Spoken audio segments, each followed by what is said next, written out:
Bismillahirrahmanirrahim.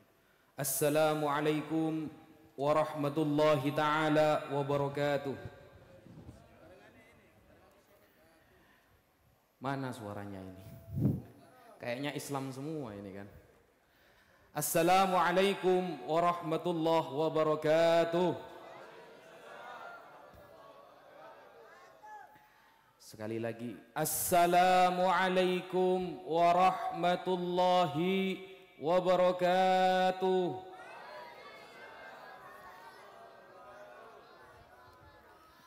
Alhamdulillah, wassalatu wassalamu ala rasulillah Sayyidina Muhammad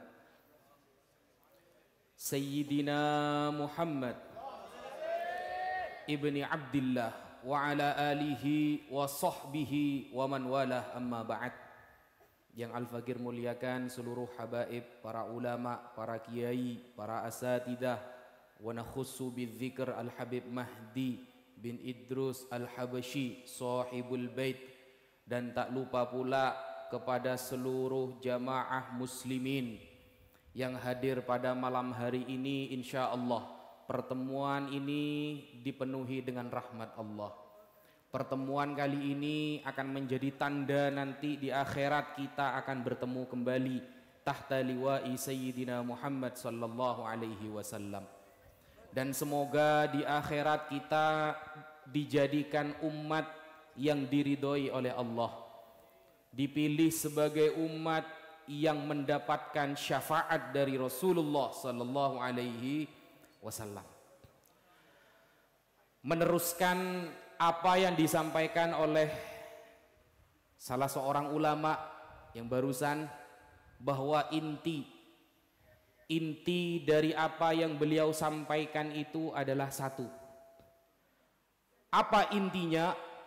Percuma kita selalu datang ke maulid tapi pulang gini-gini saja. Percuma kita di mana-mana ngadain maulid tapi pulang nggak ada perkembangan.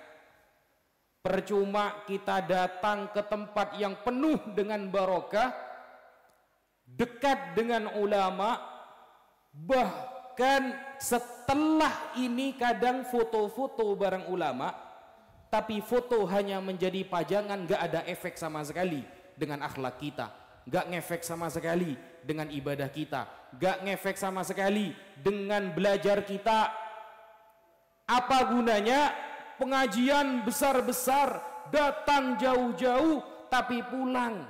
Pengajian ini tujuannya kita pulang ada barokah, ada perkembangan dalam ibadah kita.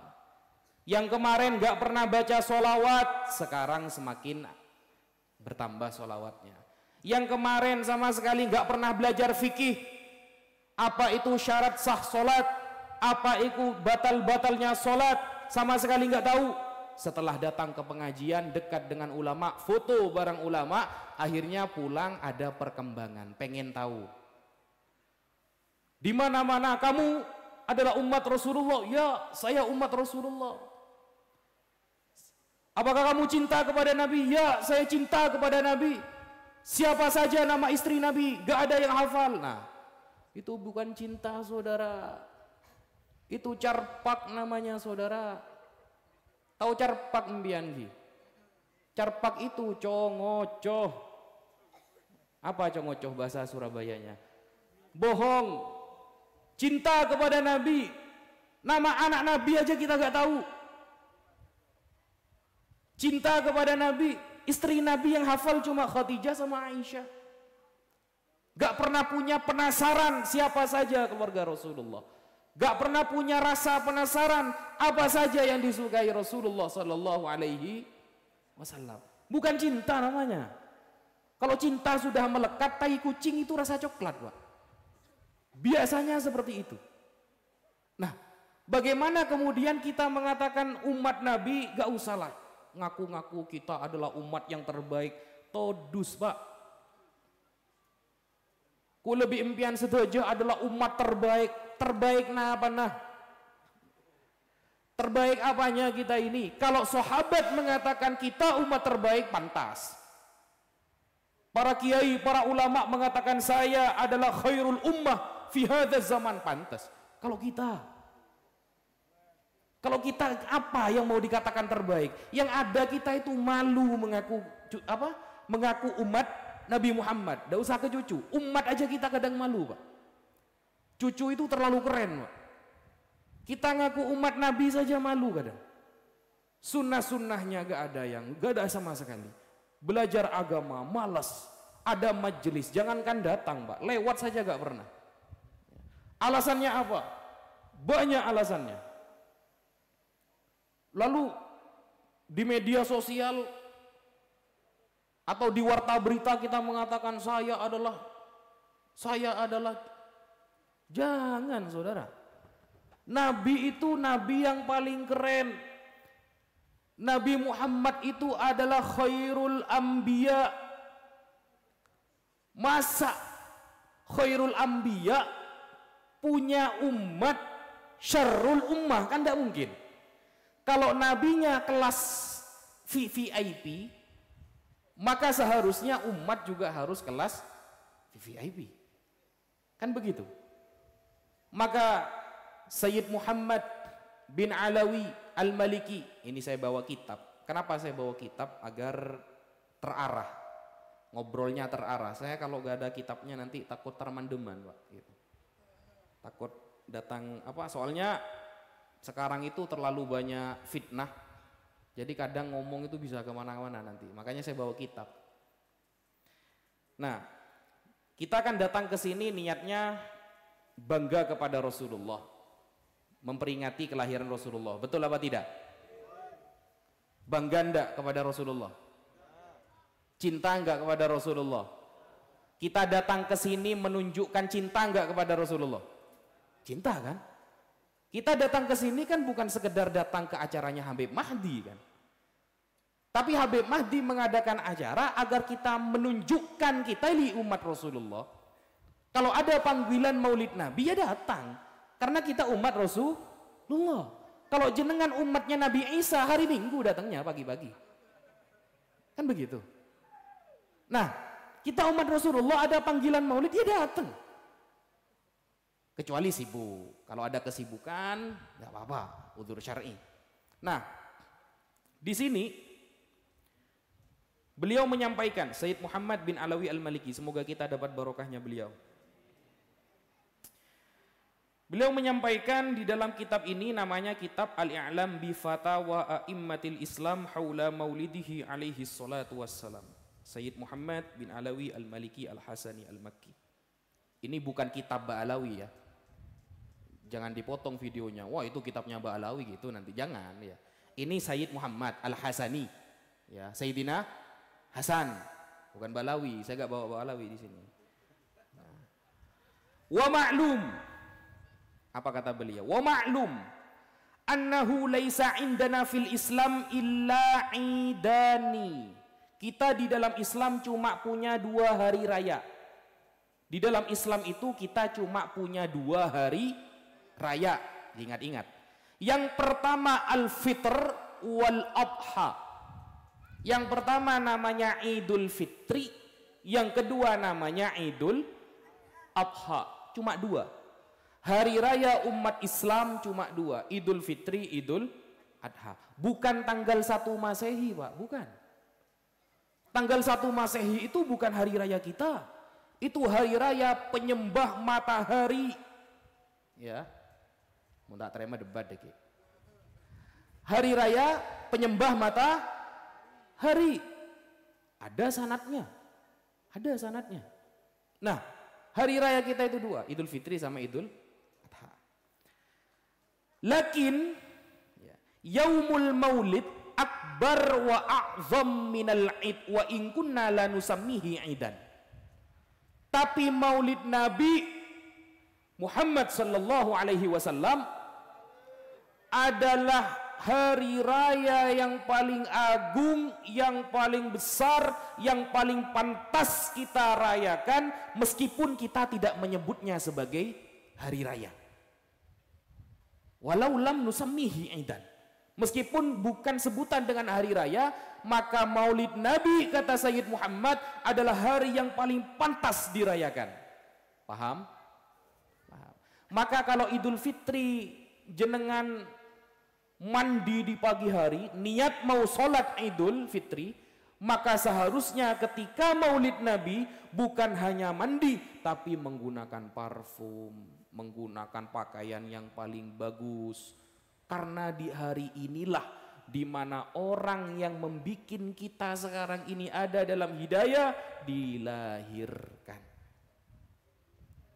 Nah, fahuwa alladhi ja'a bil a'yad wal afrah wa min hasanatihi kullal ayyamil azima fil Islam. Maka falaula mauliduhu sallallahu alaihi wasallam maka natil bi'atha. Andaikan tidak ada kelahiran Nabi, tidak ada yang namanya bi'atsah, utusan. Wala nuzulul Quran, tidak ada yang namanya nuzulul Quran.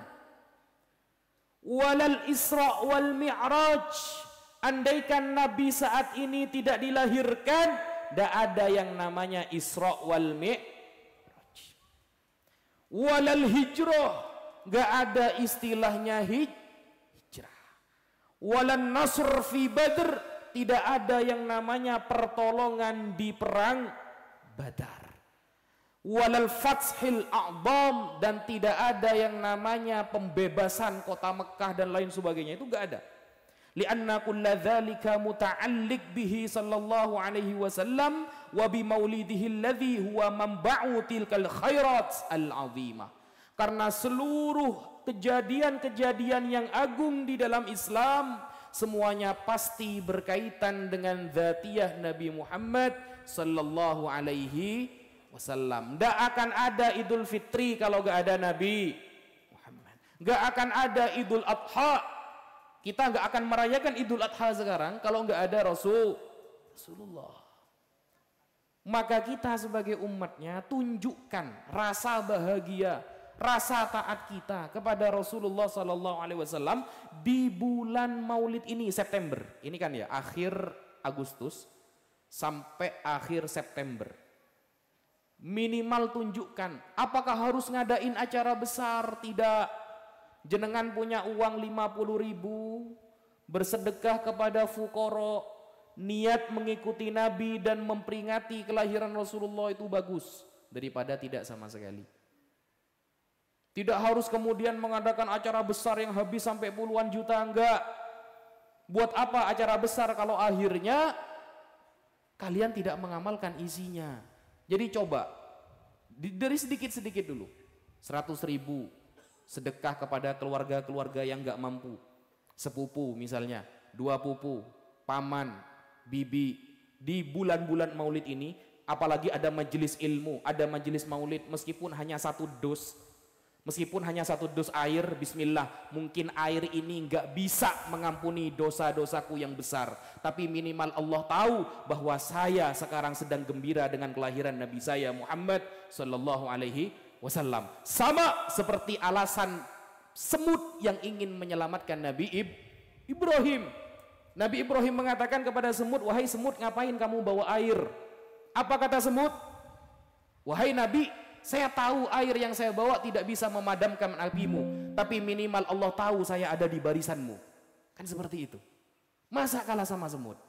Datang ke majelis Nabi, ke maulid Nabi, pulang nyari jajannya, nggak nyumbang nyari jajan gitu. Kalah sama semut, gitu loh. Minimal kan kalau Nabi itu terkenal jud. Apa jud itu? Dermawan. Ada orang kafir ngetes Nabi, bener nggak Nabi ini terkenal dermawan?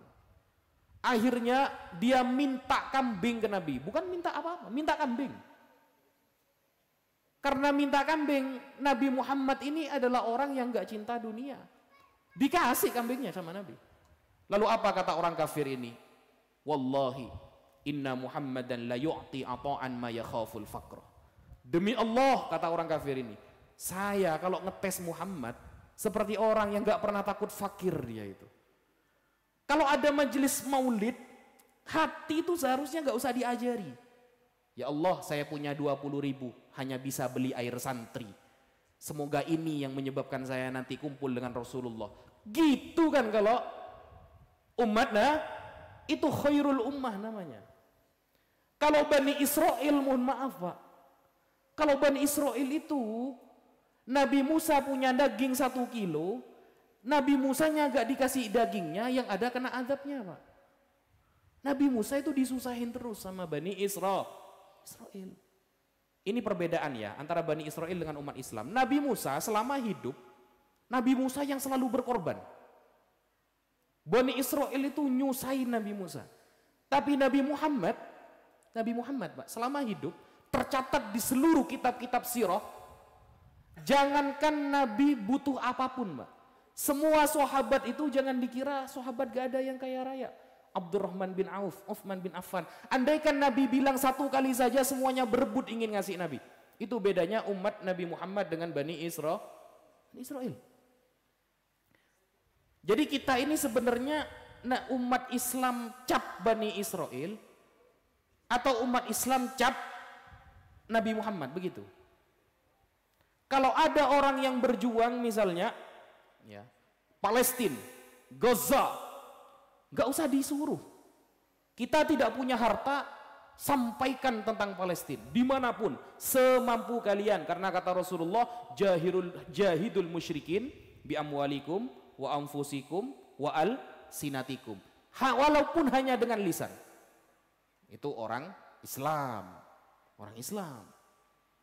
Tidak kemudian semuanya ditakar dengan keuntungan. Kalau umat Islam itu ketika kita yang mengeluarkan, itulah keuntungan yang abadi, kan begitu. Fama tasaddaqta fa abqaita. Apa yang telah keluar untuk jalan Allah, itu yang sebenarnya abadi untuk kita nanti di akhirat. Itu mindsetnya umat Islam. Kalau Bani Israel tidak. Bani Israel ketika diperintahkan oleh Allah untuk beribadah hari Jumat, mereka negosiasi Pak. Wahai Nabi Musa, hari Jumat itu ikan banyak di laut, ikan di sungai banyak. Gimana kalau sampean negosiasi ke Allah? Naber ke Allah, kata orang Madura. Allah etaber gulakku bi Bani Israel. Kalau abote gulakku malaikat bi Bani Israel Pak. Disuruh ibadah hari Jumat, nawar dipindah hari Sabtu, itu Bani Israel. Setelah dipindah hari Sabtu, ternyata tetap nggak ibadah di hari Sabtu, itu Bani Israel. Banyak nawar tapi nggak ngelakonin sekali, tak ngelakonin sekali aja. Nabur toh, tak lemel nabur sampai separuh, kita tak beli. Nekah ciri-ciri Bani. Nah umat Islam tak ada. Umat Islam jangan sampai sama dengan Bani Israel, gitu loh. Jangan sampai ada yang seperti itu. Misal ada seorang ulama, ayo kita berbondong-bondong bela Palestina seikhlasnya, naber gitu. Dia saudara saya, Palestina saudara saya, maka sudah menjadi kewajiban kata Rasulullah, man lam yahtam bi amril muslimin falaisa minhum. Kalau tidak perhatian ke urusan umat Islam, ya bukan termasuk orang Islam, bukan bagian dari golongan umat Islam. Lah mindset kita seperti itu. Bukan kita dikasih jalan untuk jihad, nawar, akhirnya gak ikut sama sekali, kan begitu. Doa, iya siap, paling ada, siap. Biasanya kalau Habib Rizik itu ya, kalau ceramah itu, siap bela Islam, siap. Kalau ada kejadian beneran, saya mau siap elang biasanya. Derjelengguran, gitu.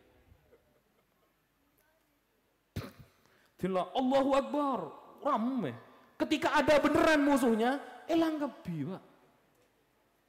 Itu namanya Bani Israel. Ingat ketika Nabi Musa diperintahkan oleh Allah untuk memasuki tanah Syam, untuk membebaskan tanah Syam dari zalimnya kaum Amalikoh bin Ad. Dulu Syam itu dikuasai oleh kaumnya mana? Kaum Amalikoh, keturunannya kaum Ad. Nabi Musa diperintahkan oleh Allah untuk berjihad.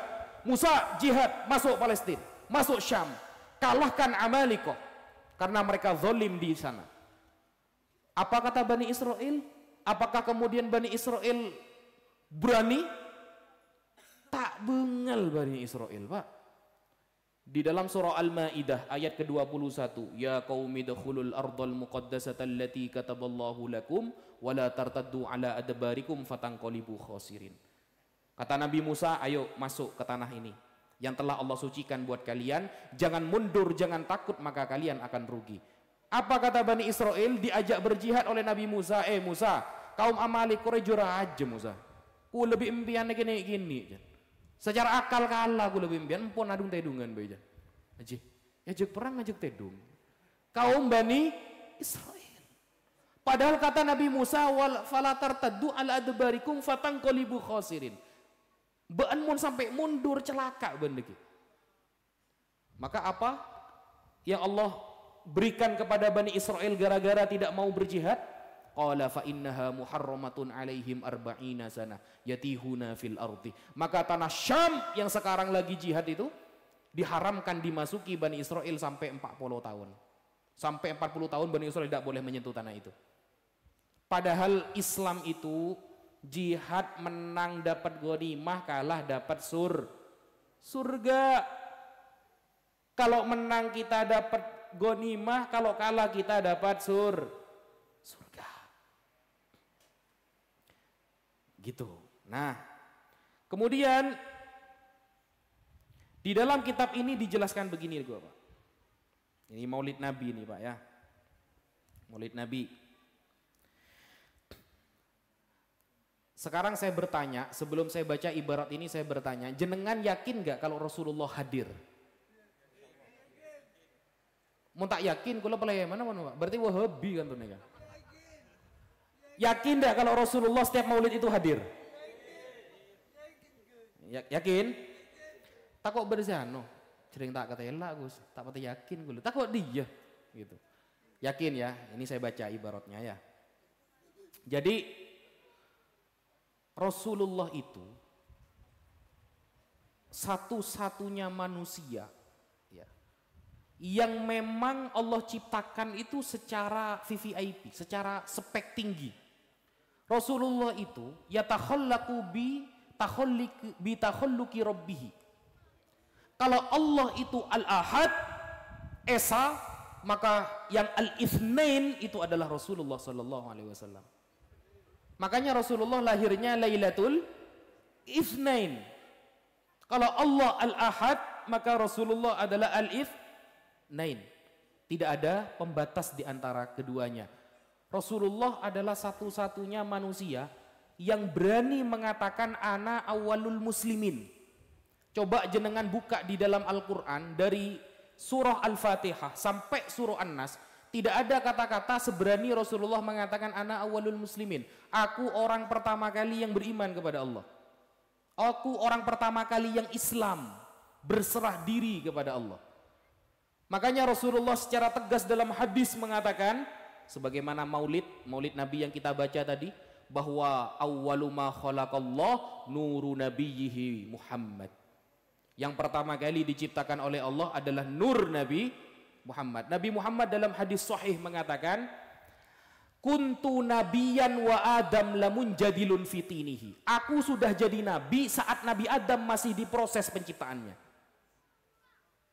Jadi saya telah menjadi nabi, kata Rasulullah, saat Nabi Adam belum selesai diciptakan. Gak ada nabi seperti itu. Makanya jangan pernah berpikir kalau sekarang maulid di Surabaya lalu di Pekalongan ada maulid, nabi kira-kira hadir yang mana ya? Bisa nggak jadi dua nabi kan? Jangan seperti itu. Bukan tingkatannya kita berpikir seperti itu.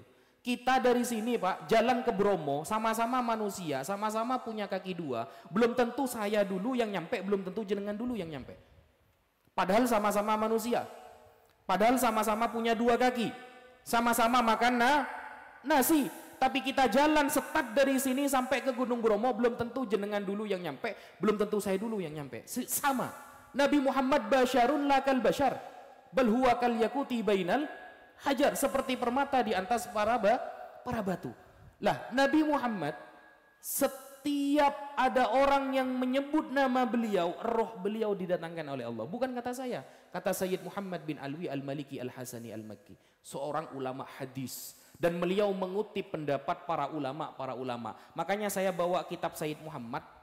Kenapa kok saya tidak bawa kitab Manhajus Sawi gitu? Disangka hurufat nanti begitu. Makanya langsung saya Sayyid Muhammad ini.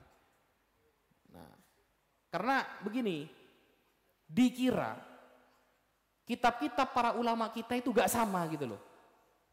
Kalau kitab ini dari kalangan Mbak Alawi, kalau ini dari Sayyid Muhammad langsung beda gitu. Padahal pada bayi. Saya tak pader, saya ngak-ngakan. Paham? Yang Madura paham itu.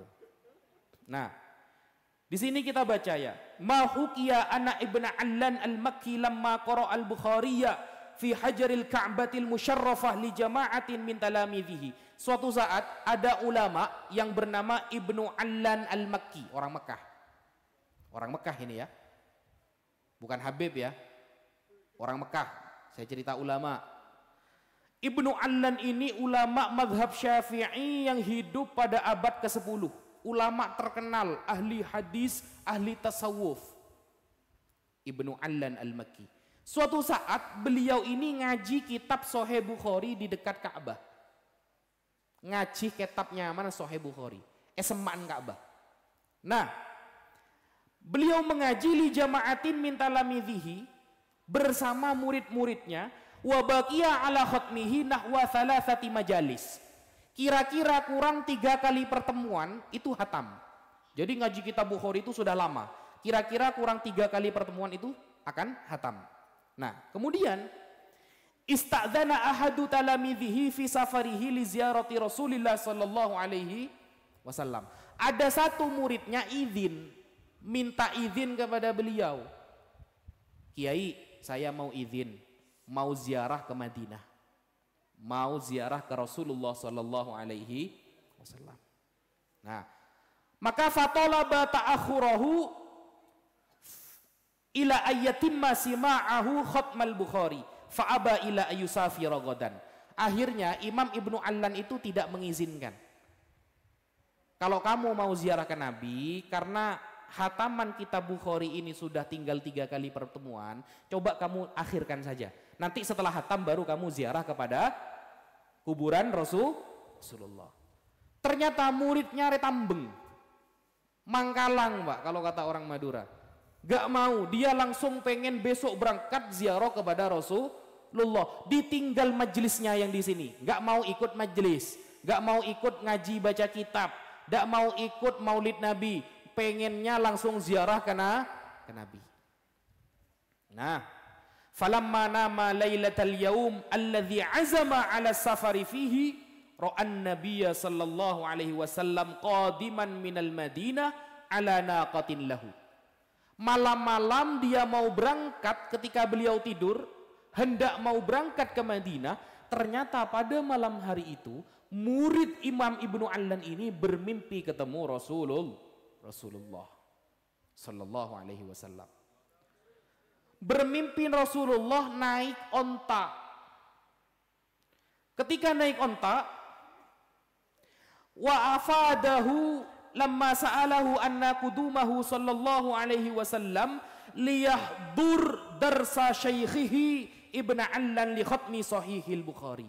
Ternyata ketika dia mimpi bertemu Nabi yang sedang naik onta, dia bertanya, mau kemana Nabi? Ternyata Nabi dalam mimpinya naik onta dari Madinah ke Mekah, ingin menghadiri majelis gurunya hataman Sahih Bukhari.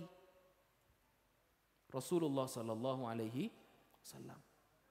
Jadi Nabi ya juga datang kepada orang yang ngaji kitab Sahih Bukhari. Kenapa? Karena ada hadis qudsi mengatakan ana jalisu man dzakaroni, kata Rasulullah. Ana jalisu man dzakaroni. Allah itu akan hadir kalau kita meminta kepada Allah, zikir kepada Allah. Begitupun Rasulullah. Kita ketika menyebutkan nama Rasulullah sallallahu alaihi wasallam, berselawat kepada beliau, tidak usah katanya. Buktinya terlalu banyak, insya Allah beliau akan hadir. Ternyata Rasulullah datang untuk ngaji kitab Sahih Bukhari Ibnu Allan.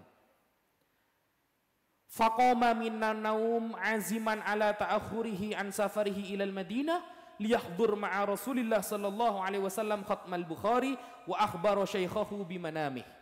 Kemudian akhirnya orang yang ini, murid ini yang mau datang ke Madinah, mau ziarah kepada Rasulullah gak jadi. Akhirnya karena bermimpi bertemu Rasulullah mau datang ke majelis Sahih Bukhari, beliau juga akhirnya menunggu hatam Sahih Bukhari. Nah, itu keistimewaan yang dimiliki Rasulullah sallallahu alaihi wasallam. Bal ahya inda rabbihim. Rasulullah itu kalau umatnya saja seperti Sayyidina Umar, bagaimana nabinya? Kan seperti itu. Kalau umatnya saja seperti Sayyidina Abu Bakar, bagaimana nabinya? Kalau umatnya seperti Habib Abdullah bin Alwi Al-Haddad, bagaimana nabinya? Makanya jangan heran kalau Nabi Musa iri kepada umat Rasulullah, karena derajat umat Rasulullah dari kalangan para ulama ka'ambiyai Bani Israel. Derajat ulama setara dengan nabi-nabi Bani Israel. Bedanya mereka nggak dapat wahyu seperti itu. Derajatnya sama. Lah bagaimana kita yang mendengarkan cerita kehebatan para ulama, kehebatan para sahabat, kehebatan Rasulullah, lalu kita nggak kerentek hati, nggak tergoyang hati ingin melakukan kesunahan Rasulullah, berarti hati kita sudah keras itu. Mun beda orang misalnya ngedengaki cerita Nabi keng pleman pakun sengka ibadah berarti aten pun nggak betul nih berarti. Gitu. Setiap hari diceritakan Nabi gak ada perubahan sama sekali, teka sukuni, berarti hati-hati.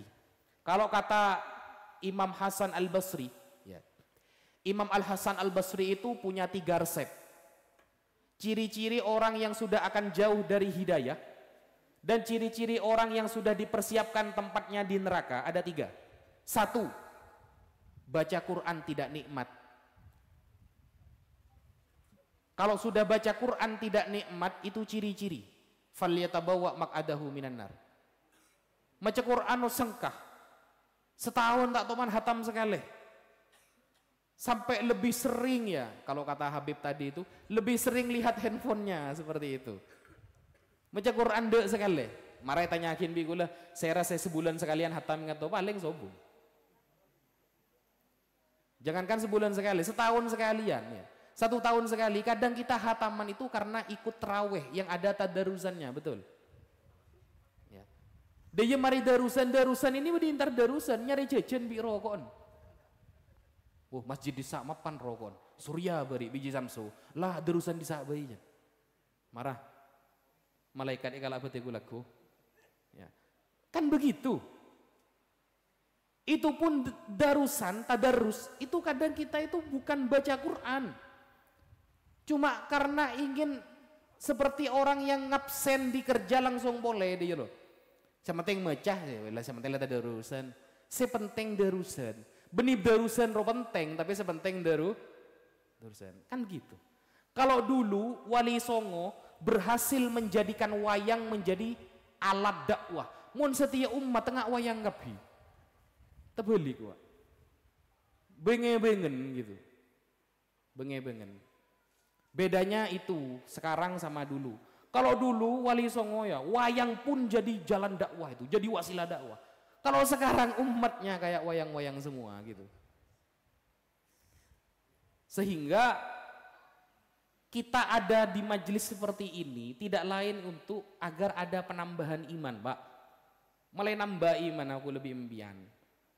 Mulai beda apa nyaman ya? Balyasdatnya benikun rezeki iman. Di tahun ini fitnah kan banyak, Pak. Sekarang di Jakarta lagi demo DPRD, Pak. DPR dan DPRD. Apa DPRD juga? Daerah paling rawan dosa dia. Itu banyak itu sekarang. Fitnah. Kita harus ikut yang mana kan begitu? Kiai A mengatakan haram, Kiai B mengatakan halal, kita ikut yang mana? Kan bingung. Antara kiai berbeda pendapat. Maka kata Rasulullah, fa idza raaitum ikhtilafan katsira fa'alaikum bisawadil a'zam. Kalau kalian melihat perbedaan yang sangat banyak, maka pilihlah yang mayoritas. Mele se paling banyak kiain nah, kam masih paling banyak kiain nah habib pak bertenek kecilan si bener seneka gembang. Itu bukan kata saya, tapi kata Rasulullah. Kata Rasulullah, kalau kamu bingung nyari yang mana yang bener, maka carilah yang mayoritas ulamanya di sana. Kita tidak usah berpikir, jangan menafsirkan sendiri. Semakin osom orang maca Quran mereka nganggui terjemahan, Pak. Padahal para ulama itu sepakat para ulama itu sering-sering mempelajari Quran dengan terjemahan tanpa guru, itu hukumnya haram. Maca terjemahan Quran mun sobung guru naneka haram. Makanya di Al-Quran ada tulisan apa? La yamassuhu illal mutahharun. Gak boleh nyentuh Al-Quran kecuali orang yang suci. Dan itu kulitnya ya. Kalau isinya la yafhamuhu illal mutahharun. Tak kira paham Al-Quran keng mau beni orang sesocce pikirna. Keng beni orang sesocce atena tak kira paham Al-Quran. Tak mungkin paham Al-Quran kalau hati dan pikirannya gak suci. Tak mungkin. Tidak mungkin paham Al-Quran kalau hati dan pikirannya tidak suci. Maka syarat orang itu paham Al-Quran, hatinya harus suci, pikirannya harus suci. Tidak terpapar dengan politik, tidak terpapar dengan aliran sesat, tidak terpapar dengan syubhat-syubhat, tidak terpapar dengan hedon orang-orang kafir. Hatinya dan pikirannya harus benar-benar bersih, murni karena Allah. Karena orang berpendapat sekarang itu berbeda-beda. Kadang pagi ngocak haram, malam ngocak halal, Pak. Keneng PC saem sing ngocak halam re bek melarat biasa. Gara-gara keneng cabisan saem ngocak halam bek ternyelader. Apakah saya pernah ditawari seperti itu? Pernah, Pak. 2 tahun yang lalu ki meram mena fitnah si tau sabi kule sebut lagi pemian oning tibi. Nah, wa maqali inna rahmatan gini. Nah, apa saya tidak pernah ditawari? Pernah. Bahkan bukti transferannya saya tahu. Apakah tidak pernah? Mun sumangken mun tawar kuat iman rapa, Pak. Saya pernah mengkritik salah satu ustadz, ya, ustadz aliran sesat. Itu ada sekitar 4 orang langsung WA saya menawarkan uang itu 20 juta per bulan pokok kulen neneng. Sepenting empian neng kamu diem 20 juta per bulan. Tidak usah komen. Ada yang seperti itu. Saya screenshot, saya kasih orang-orang yang khusus. Yang kira-kira tidak akan bocor. Saya screenshot itu, tawaran itu. 20 juta per bulan yang penting kamu diam, tidak usah ikut-ikut. Ada, Pak. Bayangkan 20 juta. Pikir bikul pun, Innova ribuan ben bulan sangang juta. Bungkoh mon tipe 66 tak sampai 5 juta. Cukup, Pak, mungkin nyari soki semakin, Pak. Yang penting tak norok Rasulullah. Kalau gak ikut Rasulullah, gak ikut sahabat, mau jadi orang kaya gampang sekarang, Pak. Sampai tinggal ngaku Nabi nomor 26,5 mare. Viral mbian. Coba mbian ke video, saya alhamdulillah wa maqali inna rahmatan misalnya ya. Jadi Nabi yang nomor 26,5 karena setengahnya lagi akan datang 2 tahun yang lalu. Nah, 2 tahun akan datang. Viral sampean itu. Banyak sumbangan nanti itu. Ayo sumbangan. Dari siapa sumbangan itu? Dari orang-orang kafir. Jangan dikira mereka yang menghantamkan kita dengan saudara kita itu gak ada jejak dari orang kafir. Semuanya dari orang kafir. Makanya aku lengarang buku reng ngantem reng kafir bening ngantem reng Islam. Tadi kan sudah diumumkan kan. Saya buat buku menghantam orang kafir. Jangan dikira orang kafir yang di sekitar kita itu aman-aman saja. Jangan kira yang di Indonesia itu yang Magri Laut Banten orang kafir bukan? Kafir. Yang menjajah Indonesia berabad-abad orang kafir? Kafir. Di Papua ya, OPM yang mau merdeka itu pakai lambang ada salibnya, ada mataharinya, kafir benih. Kafir. Kok bisa Yaman yang dibenci? Ji kok apa-apa. Setawat nyambung gitu. Padahal semuanya orang kafir itu. Sejarah Indonesia dari yang menjajah, ya, dari yang menjajah, magritase, koruptor, bilenah beda wakil bupati, Pak. Mau ngadakan seminar anti korupsi. Namanya itu Christian siapa deh? Beda yang Islam nyaman Christian. Christian Immanuel nyaman. Ya. Beda yang Madura nyaman Christian Immanuel kan sobung, Pak. Mau ngadakan seminar anti korupsi. Dianya masuk penjara kena korupsi, jadi seminar burung dia. Derem rejan kok. Dia dengan hebatnya mengadakan seminar anti korupsi.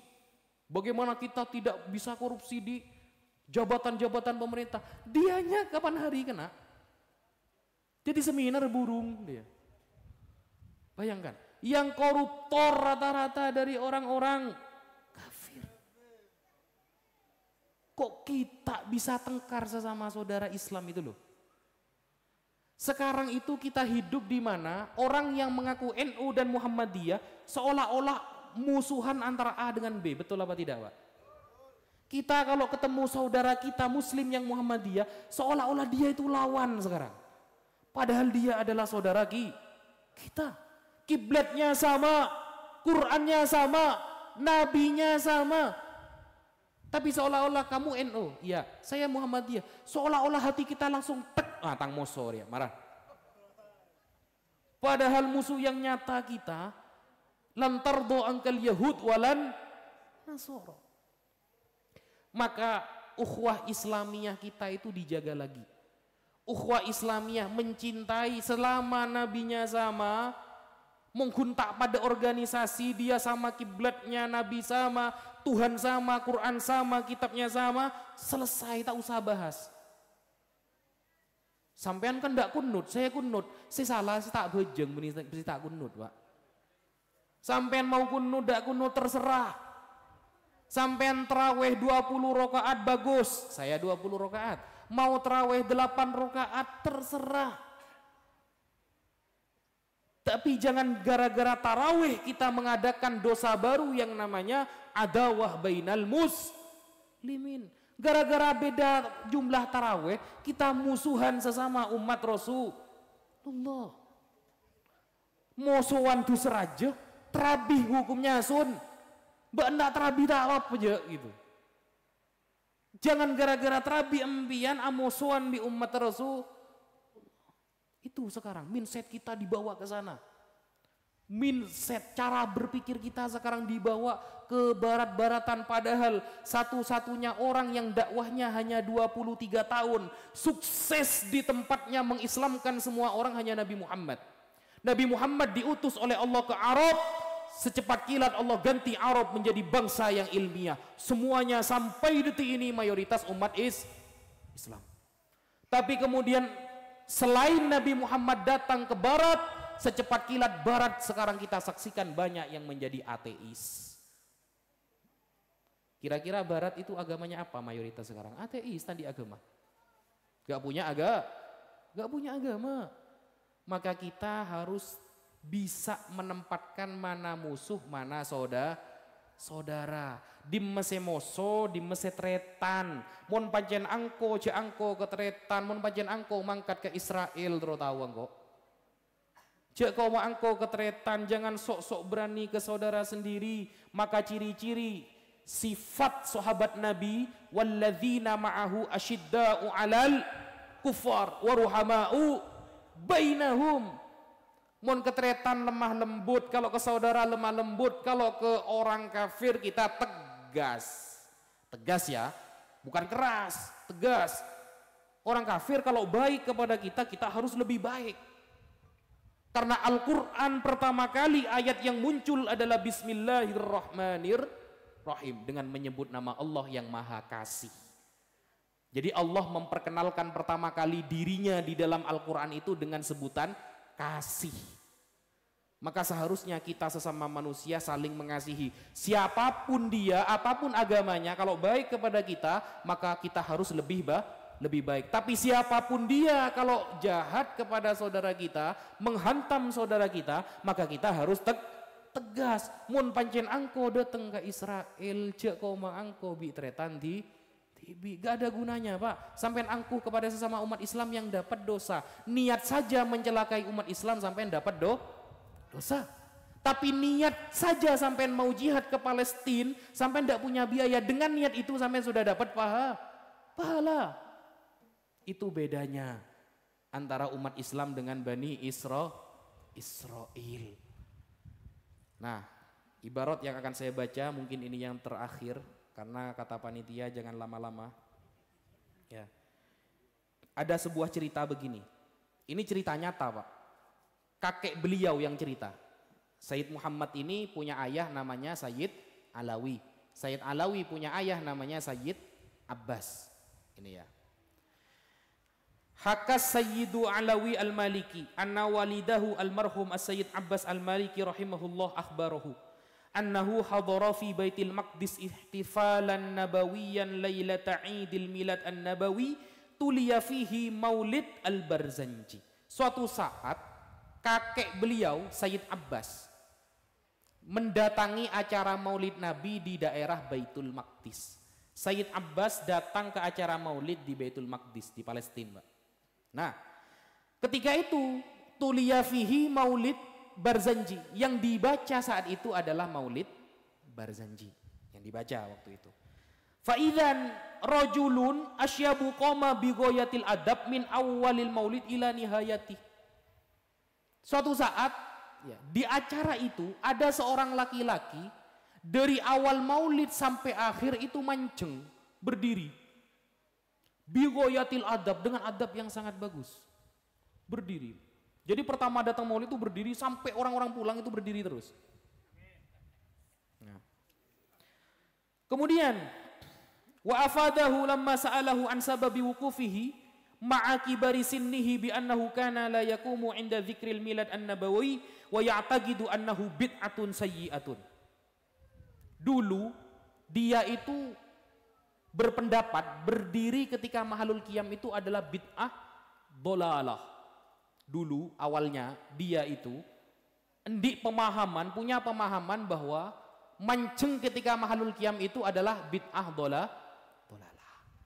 Nah, padahal orangnya sudah tua, sudah beruban. Faro'a fi naumihi annahu ma'a jama'atin mutahayyi'ina listiqbalihi sallallahu alaihi wasallam. Falamma tala'a lahum badrun muhayyahu wa nahadhal jami' listiqbalihi lam yastati' huwal qiyam lidzalik. Dia mimpi ketemu Nabi ya, bersama orang-orang yang siap ya, bersiap-siap mau Nabi mau hadir, mereka ini bersiap-siap menyambut kehadiran Nabi. Ketika semuanya berdiri menuju Rasulullah, dia gak bisa berdiri, toju di mimpinya itu. Nah, kemudian waqala lahu Rasulullah anta la tastati' al-qiyam, kamu gak akan bisa berdiri. Ketika di mimpi itu orang-orang semuanya nyabis ke Nabi, salaman dengan Rasulullah, dia gak bisa berdiri gitu. Rasulullah mengatakan kepada dia, kamu tidak akan bisa berdiri. Falamma staiqadha illa wa huwa muq'id. Ketika bangun tidur, dia benar-benar bangun dalam keadaan duduk. Benitedum, duduk.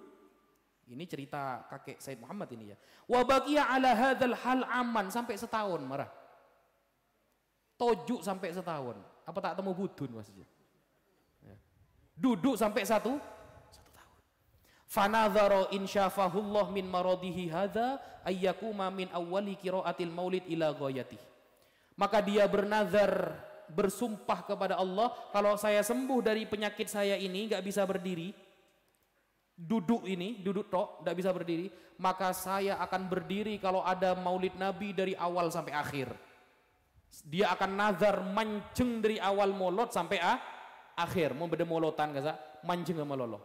Gara-gara deadaan tak gelem mancing yang kebid'ah dolalah. Fa'afahullah min dzalika wa lam yazal qa'iman biwafa'i nadrihi ta'ziman lahu sallallahu alaihi wasallam. Sampai sekarang di zamannya Sayyid Abbas, kakeknya Sayyid Muhammad, sampai sekarang waktu itu umur beliau sudah tua, lau benen. Beliau setiap ada maulid Nabi berdiri. Ada acara maulid Nabi di sana berdiri. Dari awal itu sampai akhir. Mon kayak tadi itu sampai fahina robba, nah sampai fahina kata orang-orang itu, sampai mareh bujer baru dia duduk. Berarti Rasulullah hadir. Berarti kan kalau maulid Nabi Rasulullah hadir. Yang cerita bukan saya, kakeknya Sayyid Muhammad, Sayyid Abbas. Adakah di sini yang meragukan keilmuan Sayyid Abbas?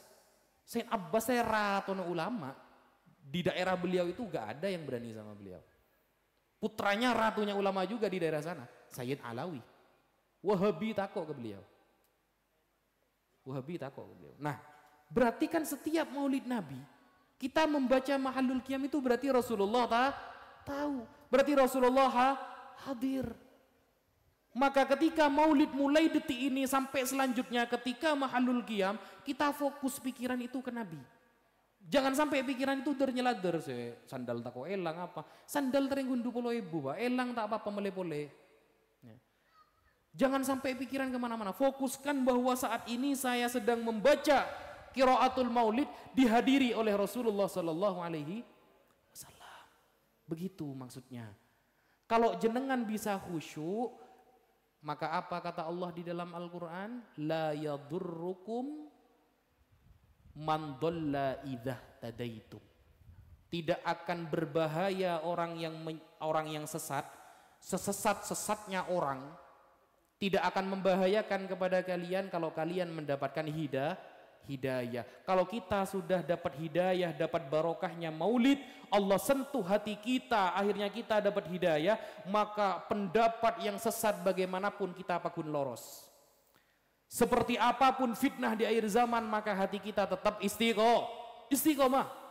Seperti apapun orang mengatakan begini, begitu. Di zaman fitnah sekarang banyak perbedaan pendapat, tapi ketika hati kita sudah dapat nur dari Nabi Muhammad, ketika kita maulid sudah dapat hidayah sedikit saja dari barokahnya maulid, maka tidak akan bisa berpengaruh kepada kita. La yadurrukum man dhalla idza tadaitum. Sesesat apapun mereka, tapi kamu dapat hidayah, maka mereka tidak akan membahayakan bagi kalian. Mungkin itu yang bisa Al-Fakir sampaikan. Jika ada kebenaran datang dari Allah, jika ada kesalahan dari saya pribadi, walafu minkum law sami'tum min kalami al-khata' wan nisyan aqulu lakum affan katsira hakadha minna wassalamu alaikum warahmatullahi wabarakatuh.